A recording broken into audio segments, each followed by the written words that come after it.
কখনো কি ভাতের ভিতর হলুদ দিয়ে দেখেছেন? কি ঘটে না জেনে থাকলে আজকের ভিডিও দেখে জেনে নিন।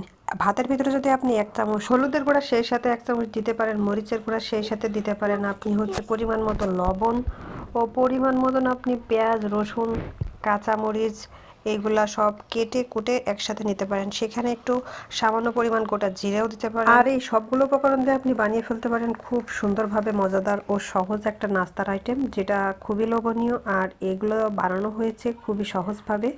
দেখতে পাচ্ছেন কতটা ক্রিস্পি আর ভিতরটা অনেক লোভনীয়। আর এই নাস্তার আইটেমের প্রধান উপকরণ জানলে তো আপনি অবাকই হবেন। হ্যালো বন্ধুরা, আসসালামু আলাইকুম। কেমন আছেন সবাই? আশা করি ভালো আছেন। আবারও অনেকদিন পর নতুন একটা ভিডিওতে সবাইকে স্বাগতম। আজকে আপনাদের মাঝে হাজির হয়েছি নতুন একটা মজাদার নাস্তার আইটেম নিয়ে। আর এটা বানানো খুবই সহজ, ঝটপট এটা বানিয়ে ফেলতে পারেন। আর এটা হচ্ছে মূলত বেঁচে যাওয়া ভাত দিয়ে তৈরি করা। আমাদের প্রত্যেকের বাসায় প্রতি বেলায় অনেক সময় অনেক অতিরিক্ত ভাত থেকে যায়, আর এটা আমরা অনেক সময় খেতে পারি না, ফেলে দিই, বা অনেক সময় ভালো থাকে তারপরেও এটা ফেলে দিতে হয় অতিরিক্ত ভাত থাকার কারণে। এটা আমরা যদি ফেলে না দিয়ে এরকম মজাদার একটা নাস্তা বানিয়ে সবাই মিলে খেতে পারি তাহলে কেমন হয় বলুন তো। আর এই নাস্তাটি বানানো খুবই সহজ, আপনারা একবার দেখলেই তৈরি করতে পারবেন। তার জন্য আপনার পুরো ভিডিও আমার সাথেই থাকা লাগবে। আর ভিডিওটি কেমন হলো অবশ্যই জানাবেন। আর যারা আমার ইউটিউব চ্যানেল থেকে দেখবেন তারা অবশ্যই সাবস্ক্রাইব করে বেল আইকন অন করে রাখবেন, যাতে সবার আগে নতুন নতুন ভিডিও আপনার কাছে পৌঁছায়। এখানে আমি একটা বলে কিছুটা পরিমাণ পানি নিয়েছি, আর পানিগুলো নিয়েছি মূলত এই যে 4টা আলু নিয়েছি। 4টা আলুগুলো আমি এখন ধুয়ে নিব এই পানিতে খুব সুন্দর করে হাত দিয়ে কষলিয়ে কষলিয়ে। আমি বেঁচে যাওয়া ভাত সেই সাথে এই আলুগুলো দিয়েই আমি মূলত আজকের নাস্তার আইটেমটি তৈরি করব। আর এই তো আলুগুলো ধোয়া শেষ। তারপর দেখুন কত সুন্দরভাবে একাই তারা নিজেরাই চলে আসছে। আর এগুলোকে এখন হচ্ছে কাটিং করা হবে, যার কারণে এরা নিজেরাই আসতে আছে। আর এই ভিডিওটি এখন খুব ট্রেন্ডে চলতেছে, তাই জন্য আমি একটু চেষ্টা করলাম, কেমন হলো জানাবেন। তারপর হচ্ছে আলুগুলোকে নিয়ে আমি একটা ছুরির সাহায্যে খুব সুন্দর করে এগুলো ফালি করে নিব। আর এগুলো ফালি করে নেওয়ার পর এগুলো হচ্ছে সিদ্ধ বসাইতে হবে। প্রতিদিনই একঘেয়েমি নাস্তা খেতে খেতে আপনি যখন বোরিং হয়ে যাবেন, তখন আপনার বাসায় যখন বেঁচে যাওয়া ভাত থাকবে আর আপনি এই ভাতটাকে ফেলে না দিয়ে এভাবে কাজে লাগিয়ে আপনি সবাই মিলে খেতে পারেন। আর এই নাস্তাটি বানাতে খুব বেশি একটা সময়ের প্রয়োজন হয় না, খুবই অল্প সময়ে এটা বানাতে পারেন। আর এই তো কথা বলতে বলতে আমার আলু কাটাটা এখানে শেষ হয়ে গেছে। অন্য একটা পাত্রে আমি চুলাতে বসিয়ে দিয়েছি, আর সেখানে আমি বেশ কিছুটা পরিমাণ পানি দিয়ে দিয়েছি। আর আলুটা যেহেতু ধোয়া আছে, এখন আমি হচ্ছে সেই আলুগুলো একে একে হচ্ছে পানিতে দিয়ে চুলাটা অন করে দিব। আর বেশ কিছুক্ষণের জন্য এটা সিদ্ধ করে নেব। আর সিদ্ধ না হওয়া পর্যন্ত একটু চেক করে দেখব। আর সিদ্ধ হয়ে গেলে তো ব্যাস, এটা তো আর কোনো কথা নেই। আর সেই বলেই আমি 3টা পেঁয়াজ নিয়েছি, পেঁয়াজটার খোসা ছাড়িয়ে নিয়েছি আগের থেকে। এখন আমি পানিতে খুব সুন্দর করে ধুয়ে নিলাম। সেখানে নিয়ে নিচ্ছি হচ্ছে কাঁচা মরিচও 3টা, আর এগুলো ধুয়ে উঠিয়ে নিয়েছি। এখন আমি এগুলো একটা চপিং বোর্ডে নিয়েছি, ছুরির সাহায্যে কেটে নিচ্ছিলাম।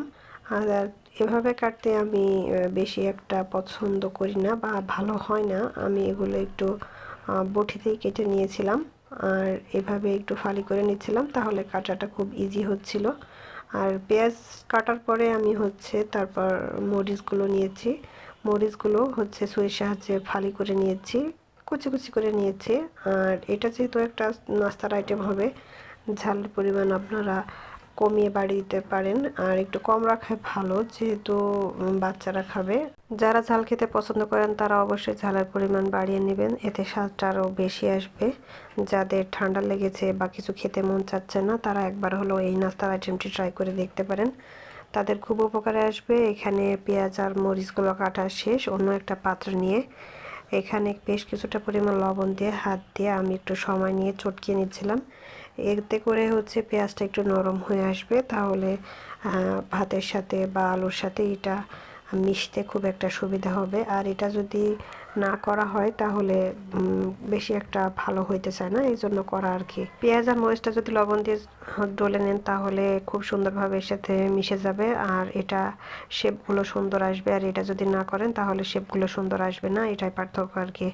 এখন আমি বেঁচে যাওয়া ভাতটা নিয়ে সেই সাথে পেঁয়াজ ও মরিচগুলো নিয়ে নিয়েছি, আর ভাতের উপর দিয়ে দিচ্ছি হচ্ছে 1 চামচ হলুদ, আর সেই সাথে দিয়ে দিচ্ছি হচ্ছে পরিমাণ মতো হলুদের গুঁড়া।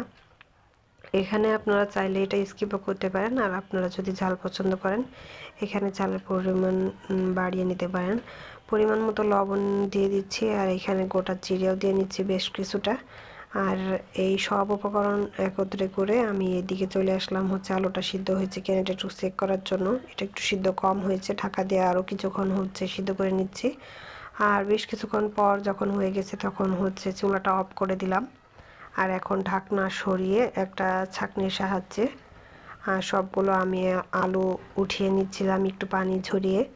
আর এরপরেই হচ্ছে এই আলুগুলো একটু ঠান্ডা হওয়া পর্যন্ত অপেক্ষা করতে হবে। তারপর হচ্ছে সেই ঠান্ডা হওয়া আলুগুলো একটা কাঁটা চামচের সাহায্যে খুব সুন্দর করে ম্যাশ করে নিতে হবে। এটা আপনারা যে কোনোভাবে করতে পারেন, চাইলে হাত দিয়েও করতে পারেন বা যে কোনোভাবে ব্লেন্ড করে নিতে পারেন, কোনো সমস্যা নাই। তবে একটু ঠান্ডা হওয়ার জন্য অপেক্ষা করতে হবে। আমি গরম অবস্থাতে করছিলাম, কোনো তাড়াহুড়া নেই, আপনারা যেরকম পারেন সেরকম করে করে নিতে পারেন।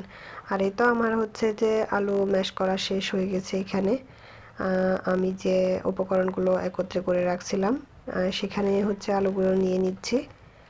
আর এই তো মোটামুটি সবগুলো উপকরণ নেওয়া শেষ। আর এখানে আমি হচ্ছে একটু মশলা দিয়ে নিচ্ছিলাম, হাতের কাছে যা ছিল আর কি।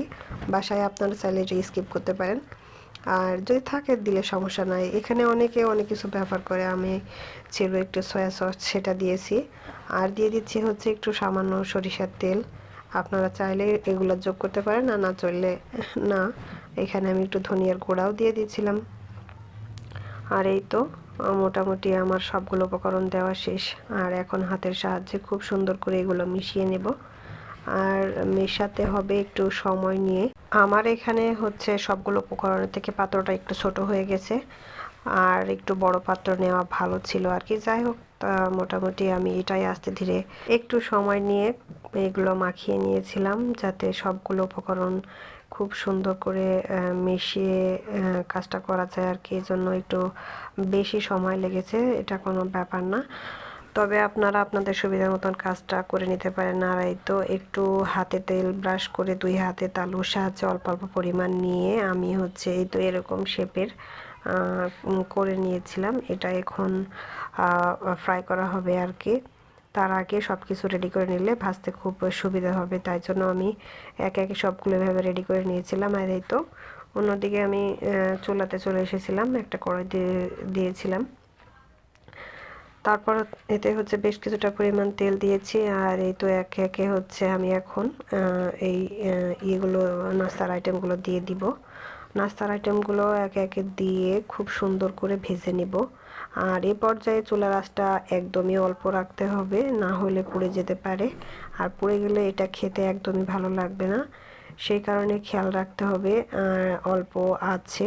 আর তেলের পরিমাণও বেশি একটা লাগে না, খুবই অল্প তেলে এটা হয়ে যায় আর কি। আর এই তো সবগুলো একবারে দিব না, 2বারে ভেজে নিব আর কি।